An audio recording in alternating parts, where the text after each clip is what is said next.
ഈ ഇപ്പോൾ അവിടെ വന്ന് ഫിനാലിൻ്റെ അന്ന് നിൽക്കുമ്പോൾ ഈ പറഞ്ഞ മാതിരി അൺപ്രഡിക്റ്റബിൾ ആണ് എന്ത് പറയാൻ പോകുന്നു എന്നുള്ളത്, ആര് വിന്നർ ആവുന്നു എന്നുള്ളത്. പല തീരുമാനങ്ങളും ഒക്കെ മാറ്റം വന്നേക്കാം. പക്ഷെ എന്നാൽ പോലും എന്താണോ വിധി എന്നുള്ളത് അതിനെ സ്വീകരിക്കുക, അതിനെ ഉൾക്കൊള്ളുക എന്നുള്ളൊരു സംഭവം മൈൻഡ് സെറ്റും കൂടി ആയിരിക്കും ഒരു പക്ഷെ അവിടെ ഉണ്ടാവുക. എന്നിട്ട് പോലും അല്ലെങ്കിൽ ഇത്ര വലിയൊരു റിയാലിറ്റി ഷോ ആയിട്ട് പോലും പെട്ടെന്നൊരു വിധി വന്നപ്പോൾ മറ്റൊന്നും ചിന്തിക്കാതെ ഇറങ്ങി പോവാൻ പ്രേരിപ്പിക്കുന്ന ഒരു ഘടകമായിരുന്നു പെട്ടെന്ന്. ഓൾ ഓഫ് സഡൻ ഇനിയൊന്നും ചിന്തിക്കാതെ ഇറങ്ങി പോവാം, അതിനെ എതിർത്ത് നിൽക്കുക എന്നുള്ളത്. കാരണം അതിന് ശേഷം ഉണ്ടാവാൻ പോകുന്ന കാര്യങ്ങൾ, സ്റ്റേജിനെ കുറിച്ചോ ഫേസ് ചെയ്യേണ്ട കാര്യങ്ങളെ കുറിച്ചോ ഒന്നും ഓർക്കാതെ അങ്ങനെ ഒരു തീരുമാനത്തിലേക്ക് എത്തായിരുന്നു. അവിടാണ് ശരിക്കും പറഞ്ഞു കഴിഞ്ഞാൽ സൂപ്പർ അമ്മയും മകളും തമ്മിലുള്ള ഒരു ബോണ്ടിങ് എന്ന് പറയുന്നത്.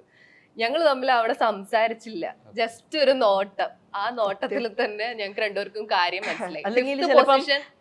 ചിലപ്പോൾ എനിക്ക് മേടിക്കണമെന്നുണ്ടായിരിക്കാം, അവൾക്ക് മേടിക്കണ്ടെന്നായിരിക്കാം, ചിലപ്പോൾ തിരിച്ചു ആകാം. അല്ലെങ്കിൽ അവള് വെളിയിൽ ഇറങ്ങിയിട്ട് എന്നോട് പറയാം അമ്മ എന്താ മേടിക്കാഞ്ഞത്, എനിക്ക് മേടിക്കണമെന്ന്. പക്ഷെ ഞങ്ങൾ രണ്ടുപേരും കൂടെ ഒരു നോട്ടം നോക്കിയതേ ഉള്ളൂ. അനൗൺസ് ചെയ്യുകയും ഞങ്ങൾ രണ്ടും ഷോക്ക് എന്ന് പറഞ്ഞാൽ അമ്മാതിരി ഷോക്കായി പോയി. കാര്യം ഇത്രയും നാളും നമ്മൾ കഷ്ടപ്പെട്ടത് വെറുതെ ആയി പോയോ, അല്ലെങ്കിൽ നമ്മുടെ കയ്യിൽ നിന്ന് ഒരുപാട് പൈസ ഇതിനു വേണ്ടിയിട്ട് മുടക്കിയിട്ടുണ്ട്, അതൊക്കെ വെറുതെ. 3 ലക്ഷം രൂപയാണ് ഇതിന്റെ ഫസ്റ്റ് പ്രൈസ് എന്ന് പറഞ്ഞ്. ഞങ്ങൾക്ക് 6.5 ലക്ഷം രൂപ ഒരു വർഷം കൊണ്ട് ഞങ്ങൾ ചെലവാക്കിയിട്ടുണ്ട്. അപ്പൊ ഈ ഇത്രയും രൂപ 3 ലക്ഷത്തിന് വേണ്ടിയിട്ട് ഒരു 6.5 ലക്ഷം ചിലപ്പോൾ എനിക്കായിരിക്കും കുറവ്, മറ്റുള്ള അമ്മമാർക്ക് അതിലും കൂടുതലായിട്ടുണ്ടെങ്കിലേ ഉള്ളൂ. അങ്ങനെയുള്ള കുറെ വിഡ്ഢികളാണ് ഞങ്ങൾ ഇത്രയും ഒരു 3 ലക്ഷം രൂപയ്ക്ക്. അപ്പൊ അങ്ങനെ നിക്കണ ടൈമില് ഞങ്ങൾ എന്തൊരു നോട്ടം നോക്കി ഞങ്ങളോട് പറഞ്ഞു ഫ്രണ്ടിലോട്ട് കയറി നിൽക്കുക. അപ്പോഴും നമ്മൾ വിചാരിക്കുന്നു ഇവര് നമ്മളെ പ്രാങ്ക് ചെയ്യുമായിരിക്കും, ചിലപ്പോ ആദ്യം തന്നെ ഫസ്റ്റ് ആയിരിക്കും. എന്റെ പെട്ടെന്ന് എനിക്ക് എന്റെ മൈൻഡ്, ഞാൻ വേറെ ഒന്നും കാണുന്നില്ല. അയ്യോ സാസിക പിന്നെ വിളിച്ചിങ്ങനെ കാണിക്കുന്നു, എന്നോട് ഇവര് വെറുതെ നമ്മളൊരു പ്രാങ്കിന് വേണ്ടിയിട്ട്. അപ്പോഴും ഞാൻ അതിന്റെ ഒരു റിയലായിട്ട് ചിന്തിക്കുന്നില്ല 5ാം സ്ഥാനം തന്നെയാണെന്ന്. അപ്പൊ നിന്ന് അപ്പോഴത്തേക്ക് ട്രോഫി എടുക്കാൻ പോയി. പിന്നെ സാസിയെ കൊണ്ടുവന്ന് ശ്വേതാജിയിലോട്ട് ട്രോഫി കൊടുത്ത്, ട്രോഫി മാത്രം, കയ്യിൽ വേറെ ഒരു ഇതുമില്ല, അല്ലെങ്കിൽ ഒരു ക്യാഷ് പ്രൈസോ അങ്ങനെയുള്ള ഒന്നുമില്ല, ട്രോഫി മാത്രം. അപ്പം ഞാൻ ഇവളെ ഇങ്ങനെ ഒന്ന് നോക്കിയപ്പം ഞങ്ങൾ രണ്ടുപേരുടെയും കണ്ണുകൊണ്ട്, അതാണ് ഒരു ബോണ്ടിങ് എന്ന് പറയുന്നത്. കണ്ണുകൊണ്ട് വേണ്ട, കാരണം ഈ ഒരു വർഷമായിട്ട് ഞങ്ങൾ കിടന്ന് കഷ്ടപ്പെട്ടു ആ ഒരു ചാനലിൽ. എനിക്ക് ഒത്തിരി എന്താ പറയുന്നത്, എനിക്ക് 48 വയസ്സ് പ്രായമുള്ള ആളാണ് ഞാൻ.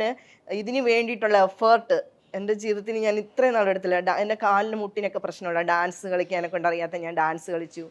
കഥാപ്രസംഗം പറയാനറിയാത്ത ഞങ്ങൾ രണ്ടുപേരും കൂടെ കഷ്ടപ്പെട്ട് കഥാപ്രസംഗം പറഞ്ഞു, സ്കിറ്റുകൾ ചെയ്തു, ഔട്ട്ഡോർ ടാസ്കിന് കരമന മാർക്കറ്റിൽ പോയി പച്ചക്കറി കച്ചവടം, തെരുവിൽ നിന്ന് പച്ചക്കറി കച്ചവടം ചെയ്തു.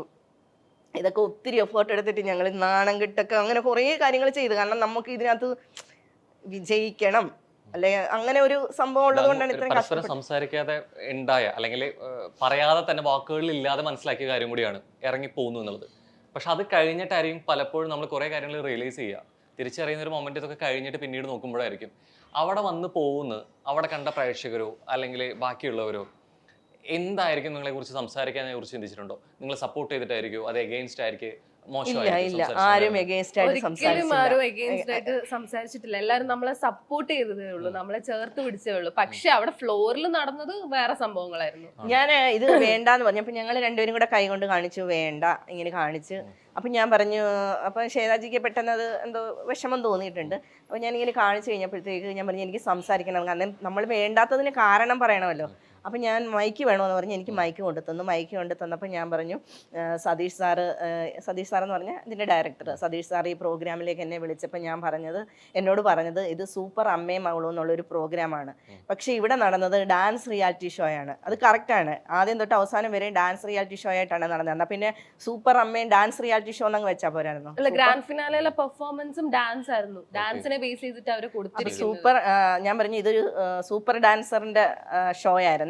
അപ്പൊ അതിനകത്ത് എനിക്ക് ഡാൻസ് അറിയാത്ത ഒരാളാണ് ഞാൻ. ഡാൻസ് അറിയാത്ത ഒരാൾ ഈ ട്രോഫിക്ക് അർഹയല്ല. അതുകൊണ്ടാണ് ഞാനിത് മേടിക്കാത്തതിൻ്റെ കാരണം എന്ന് പറഞ്ഞിട്ടാണ് ഞാൻ അവിടെ നിന്ന് ഇറങ്ങിപ്പോയി. വേറെ അവരെ ചീത്ത വിളിച്ചിട്ടില്ല, ശ്വേതാജിയായി ഒന്നും പറഞ്ഞിട്ടില്ല, സ്വാസിയോടൊന്നും പറഞ്ഞിട്ടില്ല, ചാനലിനെതിരെ പറഞ്ഞിട്ടില്ല. എൻ്റെ നിലപാട് പറഞ്ഞു, ഞാൻ മേടിക്കാത്തതിൻ്റെ കാരണം അത് ഞാൻ പറഞ്ഞു. കാരണം അത് അവരെനിക്ക് വെച്ച് നീട്ടുന്ന ഒരു ട്രോഫിക്ക് എനിക്ക് നിരസിക്കാനുള്ള ഇതുണ്ടല്ലോ, എനിക്ക് വേണ്ടാന്ന് വെക്കാനുള്ള ഒരു അവകാശം എനിക്കുണ്ട്. ഓസ്കാർ വരെ ആൾക്കാർ വേണ്ടെന്ന് വെക്കുന്നു ഇല്ലേ? അപ്പം അതിന് നെഗറ്റീവായിട്ട് പറഞ്ഞതായിരിക്കാം, ചാനലിൽ അത് നിങ്ങളുടെ കാണിച്ചു. അഭിപ്രായം എന്നുള്ളത് കൃത്യമായിട്ട് രേഖപ്പെടുത്തിയിട്ടുണ്ട്. അതെ, എന്തുകൊണ്ടും അതെ, വാങ്ങില്ല. നമ്മളുടെ ഉണ്ട്. അത് ആ statement ഫ്ലോറിൽ പറഞ്ഞിട്ടുണ്ട്. വെച്ചിട്ട് തന്നെയാണ് പറഞ്ഞത്. ഫ്ലോറിൽ ആ, വെച്ച് ഫ്ലോറിൽ മൈക്കിൽ വെച്ച് കൂടെ തന്നെ പറഞ്ഞു, പക്ഷെ പറഞ്ഞു. അവരത് കാണിച്ചില്ല, അവരത് ടെലികാസ്റ്റ് കട്ട് ചെയ്തു. ചെയ്തില്ല. ഞങ്ങൾ ഇറങ്ങി പോകുന്നത് ഞങ്ങൾ മാത്രമേ ഇറങ്ങി കാണിച്ചിട്ടുള്ളൂ. പോകുന്നതും പിന്നെ അതിനുശേഷം നടന്ന കുറച്ച് ഡ്രാമകളുണ്ട് അവരുടേതായിട്ടുള്ള രീതിയിൽ. അവര് കുറച്ച് എല്ലാരും കൂടി ഗൂഢാലോചന നടത്തിയിട്ട് നമ്മളെ നെഗറ്റീവ് ആക്കുന്ന രീതിയിൽ കുറച്ച് കാര്യങ്ങൾ അവിടെ സംസാരിച്ചിട്ടുണ്ട്. ഷേതാജി അതിനകത്ത് പറയുന്നുണ്ട്, ആർട്ടിസ്റ്റ് ആണെങ്കിൽ ഒരു ആർട്ടിസ്റ്റ് അങ്ങനെ ഇറങ്ങി പോകാൻ പാടില്ല, ഫ്ലോറിനെ നമ്മൾ ഡിസ്റെസ്പെക്ട് ചെയ്തു, ഷേതാജി അങ്ങനെ ചെയ്തു എന്നൊക്കെ. പക്ഷേ ഞാനിപ്പോൾ ഈ ഷോ ഷേതാജി കാണുമായിരിക്കാം, കണ്ടിട്ടുണ്ടെങ്കിൽ ഞാനും എൻ്റെ മോളും ആദ്യമേ തന്നെ പറയുന്നു, ഷേതാജിയോട് ഞങ്ങൾ ഒത്തിരി ഒരു സോറി പറയുന്നു, ഷേതാജിയോട് മാത്രം ഒരു ക്ഷമ പറയുന്നു. കാരണം ഷേതാജി എന്ന് പറഞ്ഞാൽ ഞങ്ങളുടെ നെഞ്ചിനകത്ത് ഇരിക്കുന്ന ആളാണ്, ഇപ്പോഴും അത് തന്നെ, ഒരിക്കലും ഞാൻ ഇറക്കി വിട്ടിട്ടില്ല. ഞങ്ങളുടെ ഫാമിലി അത്രയ്ക്ക് ഇഷ്ടപ്പെടുന്ന ഒരാളാണ്. അപ്പോൾ അത് ഷേതാജിക്ക് ഹർട്ടായെന്നാണ് പറഞ്ഞത്. പക്ഷെ ഹർട്ടായിട്ടുണ്ടെങ്കിൽ ഞാൻ ഒത്തിരി മാപ്പ് ചോദിക്കുന്നു ഷേതാജിയോട്. ഞങ്ങൾ അതിന് നിരസിച്ചതിന് കാരണം ഇതൊക്കെ കൂടിയാണ്. ഒരു വർഷം കൊണ്ട് ഞങ്ങൾ കിടന്ന് കഷ്ടപ്പെട്ടു, ഞങ്ങളുടെ പൈസ, ഞങ്ങൾക്ക് ഫിനാൻഷ്യലി ഒത്തിരി പ്രശ്നമുള്ള ആൾക്കാരാണ്, ഞങ്ങളുടെ കാശ് അത്രയും പോയി.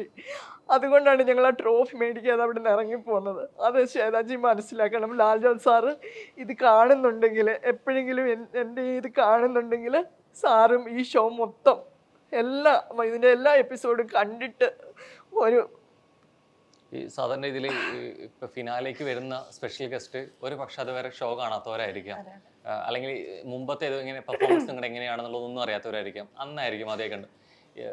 ഇത് ശരിക്കും വിധി നിർണയത്തിൽ ഒരു കാരണമായെന്ന് തോന്നുന്നുണ്ടോ? സാറിനെ കൊണ്ട് ചോദിപ്പിച്ചു, സാർ എന്താണ് ഇവരിറങ്ങി പോയതിന് സാറിന് എന്താ പറയാനുള്ളത്? സാറ് പറഞ്ഞു, അതായത് ഇന്നത്തെ ഒരു ദിവസത്തെ കാര്യമാണ് നമ്മൾ നോക്കിയിട്ടുള്ളത്, അല്ലെങ്കിൽ വാവ് ഫാക്ടറിന് പറഞ്ഞ് നോക്കിയിട്ടുള്ളത്. സാറ് നേരത്തെയുള്ള ഞങ്ങളുടെ പെർഫോമൻസ് എന്തായിരുന്നു, അല്ലെങ്കിൽ ഈ 1 year ജേർണിയിൽ ഞങ്ങൾ എന്തൊക്കെയാണ് ചെയ്തിട്ടുള്ളത്, എത്ര എഫേർട്ട് എടുത്തിട്ടുണ്ട്, ഒന്നും പുള്ളി കണ്ടിട്ടില്ല. അന്നത്തെ ഒരു ദിവസത്തെ കാര്യം വെച്ചിട്ടാണ് ജഡ്ജ് ചെയ്യുന്നത്. ശരിക്കും പറഞ്ഞാൽ ഒരു റിയാലിറ്റി ഷോയുടെ ഗ്രാൻഡ് ഫിനാലെ എന്ന് പറയുമ്പോൾ അങ്ങനെയാണോ ജഡ്ജ് ചെയ്യേണ്ടത്? അങ്ങനെയല്ല ചെയ്യേണ്ടത്. നമ്മൾ ഇത്രയും സാറും ഇരുന്നിട്ടുണ്ട് റിയാലിറ്റി ഷോയ്ക്ക്, വിധികർത്താവായിട്ട് ഇരുന്നാണ്. സാർ ആ ഫുള്ള് കണ്ടിട്ടായിരിക്കുമല്ലോ അത് വിധി നിർണ്ണയിക്കുന്നത്, ആരാണ് ഇതിന്റെ ആപ്റ്റ് അല്ലെ ആരാണ് അത് കണ്ടത്. ഇതിന് മുമ്പ് ഒരു ക്രൈറ്റീരിയ പറഞ്ഞിട്ടുണ്ടോ? അതായത് അതുവരെയുള്ള പെർഫോമൻസ് ആയിരിക്കില്ല മാനദണ്ഡം, അന്ന് ഫിനാലയിൽ നിങ്ങൾ എങ്ങനെ പെർഫോം ചെയ്യുന്നു അങ്ങനെ പറഞ്ഞിട്ടില്ല, ഒന്നും പറഞ്ഞിട്ടില്ല.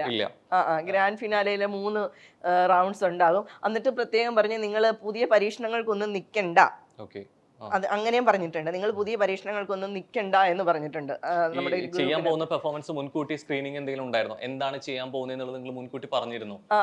എല്ലാ ഡീറ്റെയിൽസും നമ്മൾ കൊടുക്കണമായിരുന്നു. അല്ല, അവിടെ ഫസ്റ്റ് ഈ ഷോ തുടങ്ങിയപ്പോൾ തൊട്ടേ നമുക്കൊരു ഗ്രൂപ്പ് ഉണ്ടാക്കിയിട്ടുണ്ട്. അതിനകത്ത് ഞങ്ങൾ ചെയ്യാൻ എന്ത് പെർഫോമൻസാണ് പോകുന്നതെന്നോ, എന്ത് ഡാൻസ് ആണ്, ഏത് പാട്ടാണ്, ഫസ്റ്റ് അതിനെല്ലാം അറിയിക്കുന്നത് ഇവളായിരിക്കും ഇടുന്നത്. അതിനകത്ത് നമ്മൾ ആ ഒരു റൂൾസ് ആൻഡ് റെഗുലേഷൻസ് അനുസരിച്ചിട്ട് തന്നെയാണ് പോയിക്കൊണ്ടിരുന്നത്. പക്ഷെ അതിനകത്ത് റൂൾസും റെഗുലേഷൻസ് ഒക്കെ എന്തിനു വേണ്ടിയിട്ടായിരുന്നു ഞാനിപ്പോൾ ആലോചിക്കുക. ഇപ്പോൾ ഈ ഷോയുടെ ഭാഗമായിട്ട് ഒരു വർഷമായിട്ട് ആ ഫാമിലിയുടെ ഭാഗം കൂടിയായിരുന്നു നിങ്ങൾ. ഇപ്പോൾ പറഞ്ഞു, ഇപ്പോൾ നേരത്തെ പറഞ്ഞ വാക്കുകൾ എടുക്കുകയാണെന്നുണ്ടെങ്കിൽ അതുവരെ വിധികർത്താവാണെന്നുണ്ടെങ്കിലും അതിൻ്റെ അവതാരക ഒക്കെ സപ്പോർട്ട് ചെയ്ത് നിൽക്കുന്നു എന്നുള്ളത്. ഈ ഒരു ഇൻസിഡന്റിന് ശേഷം പേഴ്സണലി നിങ്ങളെ വിളിക്കുകയോ സംസാരിക്കുകയോ എന്തെങ്കിലും ചെയ്തിരുന്നോ? അത് പറയാം. ഞാൻ അന്ന് അത് മേടിക്കാണ്ട് ഞങ്ങൾ ഇറങ്ങിപ്പോന്നു. അപ്പം തന്നെ ഞങ്ങൾ ആ സ്റ്റേജിൽ നിന്ന് പോന്നു, സ്റ്റുഡിയോയിൽ നിന്ന് പോന്നു, ഹോട്ടൽ റൂം തന്നിട്ടുണ്ടായിരുന്നു. ഹോട്ടൽ റൂമിൽ നിന്നും അപ്പം തന്നെ നമ്മൾ വെക്കേറ്റ് ചെയ്ത് എൻ്റെ അച്ഛനും അമ്മയൊക്കെ വന്നിട്ടുണ്ടായിരുന്നു. ആ പോയ പോക്കിൽ പെട്ടെന്ന് ധൃതി വെച്ച് സാധനങ്ങളൊക്കെ എടുത്തു വിട്ടില്ല. ഇവളുടെ സ്വർണത്തിന്റെ ചെയിനും നഷ്ടപ്പെട്ടു ഞങ്ങൾക്ക് അവിടെ വെച്ചിട്ട്.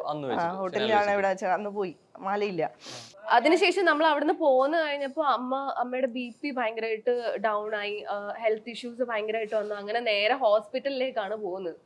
അങ്ങനെ ഹോസ്പിറ്റലൈസ്ഡ് ആയി 2-3 ദിവസം ഹോസ്പിറ്റലിൽ തന്നെയായിരുന്നു. കാര്യം ഒരു ആ സമയത്ത് അമ്മ നല്ല സ്ട്രോങ് ആയിട്ട് നിന്ന് കാര്യങ്ങളെല്ലാം പറഞ്ഞു ഇറങ്ങി കഴിഞ്ഞപ്പോ ഞാൻ തല ഉയർത്തി പിടിച്ചിട്ട് തന്നെയാണ് അവിടെ നിന്ന് ഇറങ്ങിപ്പോകുന്നത്. തല താഴ്ത്തിയുമല്ല, തല ഉയർത്തി പിടിച്ചിട്ട് തന്നെയാണ് പോകുന്നത്. കാരണം ഞാൻ അത്രയ്ക്ക് കഷ്ടപ്പെട്ടിട്ടുണ്ട്. 1 വർഷമായിട്ട് എനിക്ക് എന്താ പറയുക, എൻ്റെ ശരീരം, മെന്റലി ഹെൽത്തും ഒക്കെ ഒന്നും ഓക്കെ അല്ലായിരുന്നു. ഹെൽത്തൊക്കെ ഓക്കെ അല്ലാത്തതിനൊക്കെ ഒത്തിരി കാരണമുണ്ട്. അപ്പം ഞാൻ അത്രയും കഷ്ടപ്പെട്ടിട്ട് ഒരു 5ാം സ്ഥാനം, എനിക്ക് ഫസ്റ്റ് വേണമെന്നൊന്നും അല്ല ഞാൻ പറഞ്ഞത്, പക്ഷെ എനിക്കൊരു 5ാം സ്ഥാനത്തിന് മാത്രമാണല്ലോ ഞാൻ അർഹ. 5ാം സ്ഥാനം തന്നിട്ട് എന്നെ അവിടെ നിന്ന് വിട്ട്. അപ്പോൾ അതെനിക്ക് ഇപ്പോഴും എനിക്ക് ഉൾക്കൊള്ളാൻ പറ്റുന്നില്ല. പിന്നെ ആ ട്രോഫിയുടെ കാര്യം, ഞാൻ ട്രോഫി മേടിക്കേണ്ടി പോകുന്നതും ആ 5ാം സ്ഥാനം, ആ ട്രോഫി എൻ്റെ വീട്ടിൽ കൊണ്ടുവച്ച് കഴിഞ്ഞാൽ ഞാൻ എൻ്റെ ജീവിതകാലം മൊത്തം ആ ട്രോഫി കാണും ഇല്ലേ. വീണ്ടും വീണ്ടും വീണ്ടും ഞാനപ്പോൾ കാണുമ്പോഴൊക്കെ ഓർക്കും "അയ്യോ, ഞാനൊരു 5ാം സ്ഥാനത്തൊന്നും അല്ലാത്തവളായി പോയല്ലോ എന്നുള്ളൊരു അത് കാണുമ്പോൾ എനിക്ക് ഓർമ്മ വരും. ആ ട്രോഫി കാണുമ്പോൾ അതും കൂടി കൊണ്ട് തന്നെയാണ് അത് വേണ്ടെന്ന് വെച്ചത്. അതെനിക്ക് കണ്ടു കഴിഞ്ഞാൽ വീണ്ടും വീണ്ടും എനിക്ക് സങ്കടം ഉണ്ടാകും.